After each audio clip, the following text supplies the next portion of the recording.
Hello viewers, আসসালামু আলাইকুম।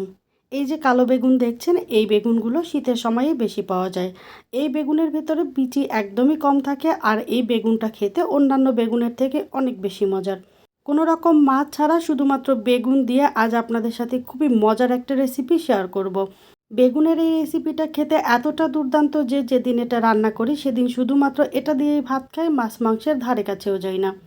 আশা করি আমার আজকের রেসিপিটি আপনাদের কাছে বেশ ভালো লাগবে। যদি ভালো লাগে তাহলে বাসায় অবশ্যই একবার ট্রাই করার অনুরোধ থাকবে।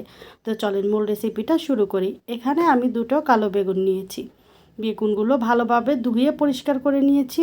এবারে বেগুনের বোটা এবং নিচের অংশটা কেটে ফেলে দিব।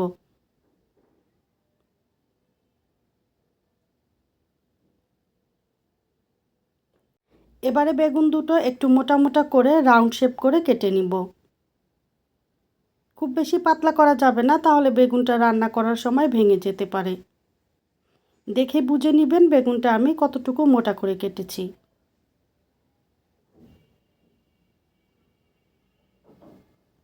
বেগুন কেটে নেওয়ার পরে আবারও পরিষ্কার পানি দিয়ে খুব ভালোভাবে ধুয়ে নিব। এরপরে ধুয়ে রাখা বেগুনের মধ্যে দিয়ে দিচ্ছি 1 চা চামচ হলুদের গুঁড়া, 1 চা চামচ মরিচের গুঁড়া, দিচ্ছি আধা চা চামচ ধনিয়ার গুঁড়া,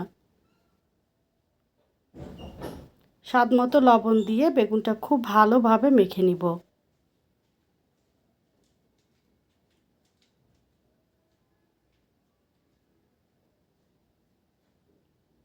একটু সময় নিয়ে খুব সুন্দর করে ম্যারিনেট করে তারপরে 5 মিনিটের জন্য রেস্টে রেখে দিব।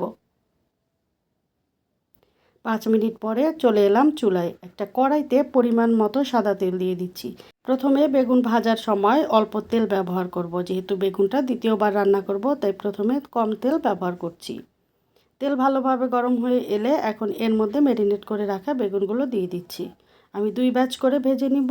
অর্ধেকটা বেগুন এখানে দিয়ে দিলাম। চুলার আঁচ মিডিয়ামে রেখে একটু লাল করে বেগুনগুলো ভেজে নিব। ভাজার সময় এখানে ঢাকনা ব্যবহার করব না, তাহলে বেগুনগুলো খুব তাড়াতাড়ি সিদ্ধ হয়ে যাবে। 3 থেকে 4 মিনিট সময় নিয়ে ভেজে নিলেই বেগুনগুলো পারফেক্টলি ভাজা হয়ে যাবে। একই রকম করে বাকি বেগুনগুলোও ভেজে নিয়েছি। এরপরে কড়াইতে আরও খানিকটা সাদা তেল দিয়ে দিচ্ছি। তেলটা ভালোভাবে গরম হয়ে এলে এখন এখানে দিয়ে দিচ্ছি 2 টুকরো দারচিনি আর 2টা সাদা এলাচ। এলাচের মুখটা ফাটিয়ে দিয়েছি। তারপরে এখানে দিয়ে দিলাম 3টা পেঁয়াজ কুচি। পেঁয়াজটা হালকা বাদামি কালার করে ভেজে নিব।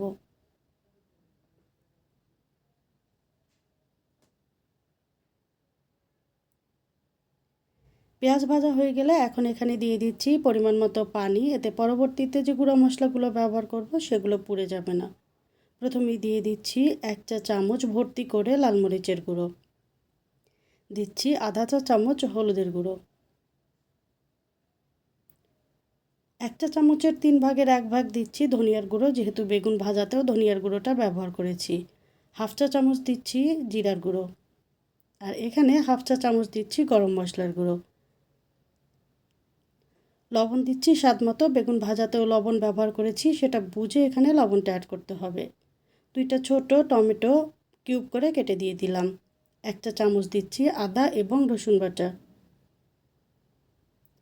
এবারে মশলাটা খুব ভালোভাবে কষিয়ে নিব, যতক্ষণ পর্যন্ত না মশলার উপরে তেল ভেসে উঠছে আর টমেটোটা খুব ভালোভাবে গলে যাচ্ছে। মশলা কষানোর সময় ঢাকনা ব্যবহার করব, তাহলে টমেটোটা খুব তাড়াতাড়ি গলে যাবে। এর মধ্যে ঢাকনা খুলে আমি বেশ কয়েকবার মশলাটা নেড়েচেড়ে দিয়েছি। দেখতেই পাচ্ছেন মশলাটা কিন্তু খুব ভালোভাবে কষানো হয়ে গিয়েছে। এরপরে আমি এখানে দিয়ে দিচ্ছি পানি ঝরিয়ে খুব ভালোভাবে ফেটিয়ে নেওয়া 4 টেবিল চামচ টক দই। প্রথম অবস্থাতেই টমেটোর সাথে টক দই দিলে টক দইটা ফেটে যাওয়ার সম্ভাবনা থাকে, তাই টমেটো ভালোভাবে কষিয়ে নিয়ে তারপরে এখানে ফেটিয়ে রাখা টক দইটা দিয়ে দিলাম। এবারে টক দই দিয়ে দেওয়ার পরে আরও 2 মিনিট খুব ভালোভাবে মশলাটাকে কষিয়ে নিয়েছি। তারপরে আমি এখানে পরিমাণ মতো পানি অ্যাড করে দিয়েছি। বেগুন সিদ্ধ হতে খুব একটা সময় লাগবে না, সেটা বুঝে এখানে পানিটা অ্যাড করে দিলাম। আর রান্নাটা শেষ হওয়ার পরেও খুব একটা গ্রেভি থাকবে না, মাখো মাখো থাকবে। মিডিয়াম আঁচে ঢাকনা দিয়ে চুলের পানিতে বলক আসা পর্যন্ত অপেক্ষা করব। বলক চলে এলে এখানে ভেজে রাখা বেগুনগুলো দিয়ে দিচ্ছি। এরপরে বেগুনটা খুব ভালোভাবে নেড়েচেড়ে জলের পানিতে ডুবিয়ে দিব। এতে করে খুব ভালোভাবে বেগুনের মধ্যে মশলাটা ঢুকবে। তারপরে ঢাকা দিয়ে রান্না করব 3 থেকে 4 মিনিট।